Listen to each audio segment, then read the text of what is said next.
குழம்பு மசாலாவுக்கு பட்டை, கிராம்பு, ஏலக்காய் எல்லாம் போட்டு வதக்கிக்கோங்க. வதக்கிட்டு கடலை பருப்பு 2 போடுங்கம்மா. கடலை பருப்பு 2 போட்டு வதக்குங்க. பல்லாரி மிளகாய் போட்டு வதக்குங்க.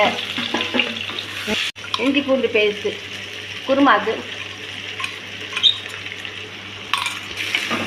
நல்லா வதங்கினதுக்கப்புறம் தக்காளி போட்டு வதக்குங்க.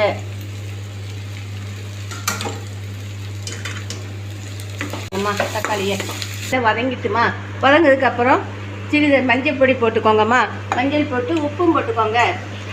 உப்பு போட்டு நல்லம்மா தண்ணி ஊற்றி வேக வைங்கம்மா. போதுமா?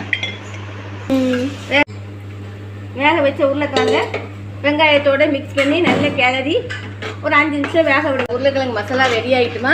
இனி பூரி சப்பாத்தி கூட வச்சு சாப்பிடுங்க, ருசியாக இருக்குமா.